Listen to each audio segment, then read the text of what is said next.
Bora, meu povo, Thiago Menezes aqui, é do Zé Cangaço. Bom, então hoje eu estou aqui novamente na cidade do Peão, no Sergipe, e nós vamos contar aqui uma das primeiras vindas de Lampião como cangaceiro aqui para Sergipe, aqui para a região, e vamos falar que não foi nada pacífico não, essa entrada dele aqui no Peão. Mas nós vamos contar aqui todos esses detalhes sobre essa história e vamos mostrar um pouquinho aqui dessa cidade para vocês conhecerem e que tem muitas histórias do cangaço aqui. Então vamos embora. Thiago Menezes do Zé Cangaço, fique ligado.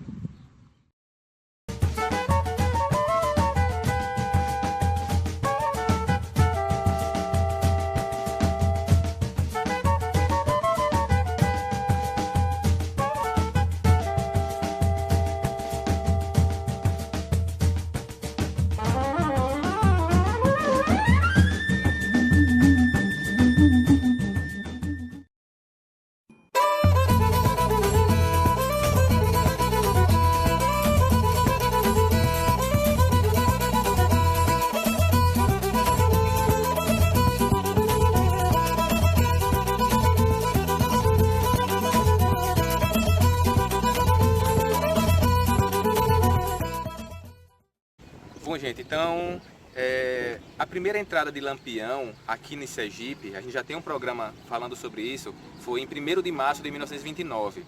E foi lá por Carira que ele entrou. Ele entrou Luiz Pedro, entraram grandes nomes do cangaço lá por Carira.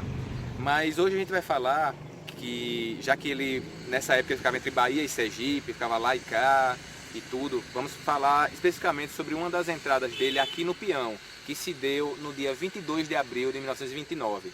Então, normalmente, as entradas dele, ele mandava um paisano. Paisano era aquele que não era coiteiro, que não era volante, era simplesmente uma pessoa da região que ele pegava e mandava lá na cidade, mandar algum recado, enfim, olhar se tinha macaco na área, ver como é que estava a situação para ele adentrar a vila, a fazenda, a cidade, enfim, era mais ou menos assim.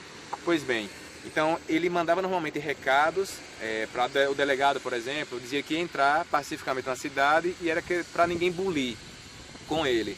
E dependendo da resposta, ele entrava, atirava, né, tocava o terror ou não. Então, em 22 de abril de 1929, Lampião entrou aqui com a sua cabroeira, aqui no Peão, e a proposta era para entrar pacificamente, era uma das primeiras entradas dele aqui no Peão, na cidade de Peão.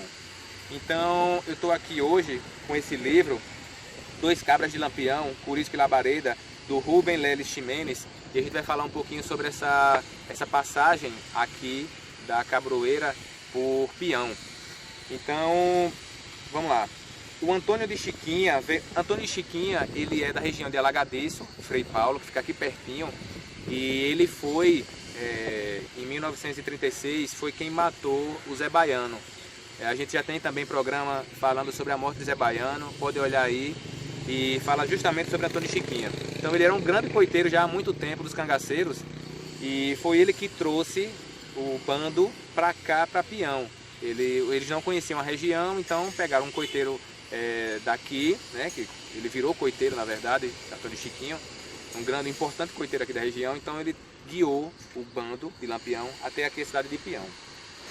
Então esse livro aqui, também, só deixar claro, ele fala, claro, sobre Curisco e Labareda, Labareda que é o Ângelo Roque, e esse trecho aqui, ele fala declarações do próprio Ângelo Roque. Então esse texto aqui é todo em primeira pessoa e com um linguajar específico do sertão. Então eu vou falar como exatamente está no livro e principalmente quem é nordestino, quem é do interior vai entender o dialeto, digamos assim. Então vamos lá. O Antônio de Chiquinho veio com nós até Peão. Cheguemos à casa de Antônio Fraga e Gumecino Fraga, sendo Antônio Fraga delegado de Peão. Na venda de Antônio Fraga, pedi uma meia e ele me deu uma caixa cheia. Seguindo aqui, vamos lá. Quando eu estava amarrando a meia, chegou uma mulher com um aviso, dizendo que a força, comandada pelo tenente Nezinho Menezes, Nezinho Menezes deve ser parente meu, né? tinha se aproximado de Pião. Tivemos grande tiroteio na rua de Pião, estado de Sergipe, com a Força Baiana. Fomos eu, Arvoredo que é primo de Curisco, né? É o Hortêncio, e Luiz Pedro que era o Salamanta, que também é um dos maiores nomes do cangaço, era braço direito de Lampião. E tomemos uma casa, se esconderam em uma casa. Eu fiquei num portão de um lado, Arvoredo do outro e Luiz Pedro no meio da porta da entrada. Fiquemos esculhambando com eles, gritando. Esculhambando, para quem não sabe, justamente trocando insultos. Correram, provocando as volantes. Eles se entrincheiraram na frente, nos angicos. Angico também é uma árvore bem típica aqui do sertão.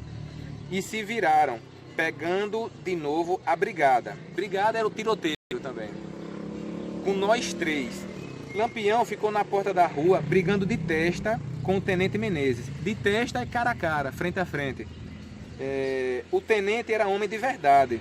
Eles balearam o compadre Luiz Pedro na entrada da porta. Arvoredo se afastou do canto onde estava atirando.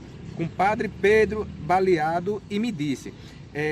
compadre Pedro, Luiz Pedro que falou, né, para Ângelo Roque: saia dessa parede que não aguenta a bala. Eu me afastei do lugar e depois a bala furou bem no lugar onde eu estava. Então na hora que ele saiu, a bala topou e furou a parede justamente onde ele estava. Lampião se aproximou de nós, também estava baleado pelo Tenente Menezes em 2 lugares. Nesse combate, Lampião tomou 2 tiros de raspão, um na coxa e outro no tórax. Só para somar mais, porque Lampião tomou vários tiros durante a vida. Ele inclusive era manco, ele tinha tomado um tiro no pé, lá na região entre Paraíba e Pernambuco, e ele era manco. Então ele já tinha tomado vários tiros, já tinha tomado na época que era cangaceiro ainda do grupo do bando de Senhor Pereira. Ele tomou um tiro na cabeça que quase morre, mas ele tinha uma coleção de tiros, de marca de tiro no corpo. Então aqui no Pião ele tomou 2, só aqui. O tenente também foi baleado por Lampião e ficou caído com um tiro que levou na cara, mas disparado sem deixar ninguém encostado. Sem deixar ninguém encostar. Então o tenente Menezes estava trocando tiro frente a frente com o Lampião. Lampião tomou esses 2 tiros de raspão e o tenente Menezes, Nezinho Menezes, tomou um tiro na cara e estava todo agoniado lá, não deixava ninguém encostar não. Então essa foi uma das entradas aqui de Lampião e sua cabroeira aqui no Sergipe, aqui especificamente em Pião, Sergipe. E aqui não foi uma entrada muito pacífica. A primeira entrada dele, como eu falei, foi lá em Carira, em 1º de março de 29, e foi uma entrada pacífica. Então ele chegou lá, ainda fez até um baile lá, recheado, achachado, que era a dança típica dos cangaceiros. Mas aqui a proposta era entrar pacificamente, mas ele tomou 2 tiros, Luiz Pedro saiu baleado também. Então eles saíram para um coito, logo depois desse ataque. Eles foram para um coito para Lampião se recuperar, Luiz Pedro se recuperar, e foram os 2 baleados. Por ironia, foram os 2 mais famosos cangaceiros dessa época aqui. Então, vamos lá, vou ficando por aqui. Eu queria deixar essa história registrada aqui no Pião, que Lampião tinha essa fama de invencível, de imortal, mas ele tinha uma coleção de tiros, de marca de tiros no corpo. Então só aqui no Pião foram 2 de raspão, mas com toda aquela crença que todos tinham e tem até hoje, de Lampião ter o corpo fechado, que não morria, não tomava tiro, então não é bem verdade, né? Então ele tomou 2 tiros aqui no Pião, e do tenente Nezinho Menezes, da volante dele. E eu vou ficando por aqui, a gente vai pegar a estrada agora. E vamos lá, Thiago Menezes, Odisseia Cangaço, fique ligado!